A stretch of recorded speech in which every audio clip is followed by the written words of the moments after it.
সমিত, ফার্স্টে জানতে চাবো যে আজকের ম্যাচে আপনি কাকে এগিয়ে রাখবেন এবং কেন? আমার মনে হয় খুব একটা টাইট ম্যাচ হবে, ভালো ম্যাচ হবে। বাট আমি বলবো যে ফ্রান্স মনে হয় জিতবে। মানে এদের অ্যাটাকিং পাওয়ার হলো টু স্ট্রং কম্পেয়ার টু স্পেনের যে অ্যাটাকিং পাওয়ার আমার মনে হয়। আর আমার মনে হয় ওইটা ডিফারেন্স হবে যে এদের অ্যাটাকিং থ্রেটস এরা স্পেনকে পানিশ করতে পারবে। সমিত, আপনি বললেন যে ফ্রান্স জেতার সম্ভাবনা বেশি আপনার প্রেডিকশন অনুযায়ী, বাট অনেকেই যে জিনিসটা বলছেন, একটু আগে আনন্দ ভাই যে কথাটা বলছিল যে এই ওয়ার্ল্ড কাপে সবচেয়ে কম্পোজ ডিফেন্ডিং সাইড তো আসলে স্পেন। তারা এখনো পর্যন্ত পুরো ওয়ার্ল্ড কাপে একটা গোল কনসিড করেছে। সো এই ডিফেন্সের এই লাইনের এগেনস্টেও কি আসলে আমরা যে লিথাল ফ্রন্ট ফোর দেখি ফ্রান্সে, তারা সেম লেভেলে সাকসেসফুল হবে বলে আপনি মনে করেন এবং কেন? আমার মনে হয় যে এরা হইতে পারে বিকজ এদের তো অনেক পেস আছে। ওদের ট্রানজিশনে এরা অনেক মানে পেস দিয়ে ইন বিহাইন্ড থ্রেটেন করতে পারবে যে স্পেন ওইরকম কম্পিটিশন পায় না এখনো।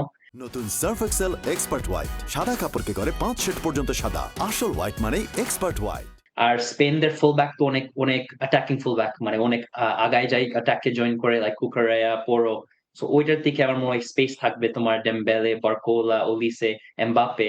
ওই স্পেস গুলা টেক অ্যাডভান্টেজ করতে পারবে।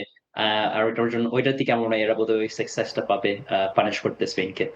সমিত, আপনার এক্সপার্টিসটা আপনার জোন নিয়ে একটু জানতে চাই। আজকে শুয়ামিনিকে আবার স্টার্ট করানো হচ্ছে। মানুকোনে এতদিন খেললেন, শুয়ামিনির ফিটনেস নিয়ে ইস্যু ছিল, শুয়ামিনি স্টার্ট করলেন। আবার ঠিক অপোজিট ফ্ল্যাঙ্কে, মানে ঠিক মিরর ফ্ল্যাঙ্কে আজকে ফাবিয়ান রুইসকে আবার খেলানো হচ্ছে, পেড্রিকে বসিয়ে রেখে। সো আপনি এই জায়গাটাকে কিভাবে ডিফাইন করবেন? দুই মিডফিল্ডার তো আজকের ম্যাচে সবচেয়ে বড় ইম্পর্টেন্ট, ফ্রান্সের জন্য, স্পেনের জন্য। কার ভূমিকা কিভাবে দেখছেন? এটা একটা খুব টাইট ম্যাচ আপ হবে। আর মিডফিল্ডটা যদি দেখো, স্পেশালি ওই দুই খেলোয়াড় তুমি যে বলছো, very even, similar playing style. So এটা একটু ইন্টারেস্টিং দেখতে হবে। মানে এরা পেড্রিকে আবার বেঞ্চে রাখছে, which is ইন্টারেস্টিং। ওইটা বলে যে স্পেন একটু রেসপেক্ট করতেছে ফ্রান্সের যে থ্রেট কি, ফ্রান্সের ফিজিক্যালিটি। আমার মনে হয় চুয়ামেনি, আমি একটু সারপ্রাইজ হয়েছি যে খেলছে, কোনের যে ফিটনেস ইস্যু, বাট চুয়ামেনি স্পেনে খেলে, সো সে একটা ফ্যামিলিয়ারিটি আছে স্পেনদের কিরকম খেলার হবে, বিকজ লিগের যে এরা টিমদের সাথে খেলে, ওই ন্যাশনাল টিমটা এরকম ভাবে খেলে, পজেশন বেস, টেকনিক্যাল। বাট এটা একটা খুব ভালো ম্যাচ আপ হবে ইন দি এন্ড।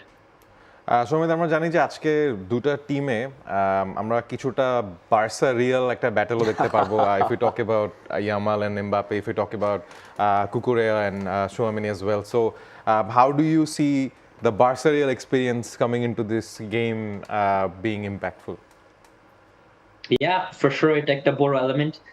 সবসময় কখন ক্লাব, মানে ক্লাব কম্পিটিশন ইন্টিগ্রেট হয়ে যায় ইন্টারন্যাশনাল কম্পিটিশনে, ওই এক্সট্রা এক্সট্রা মিনিং একটা থাকে, একটু ইন্টারেস্টিং থাকে ওই কম্পিটিশনটা দেখতে কিরকম আনফোল্ড হয়। So I think it will be a very good match up, and it will be interesting to see যে ওই ক্লাব ম্যাচ আপ কিরকম ভাবে এফেক্ট হবে এই ইন্টারন্যাশনাল ম্যাচে। Thank you so much, Shamit, for joining with us. We hope to connect with you once again in the other match. For more updates, subscribe to our YouTube channel and click on the bell icon. Follow us on Facebook and Instagram. Download T-Sports app to enjoy exciting games and highlights. Visit tsports.com.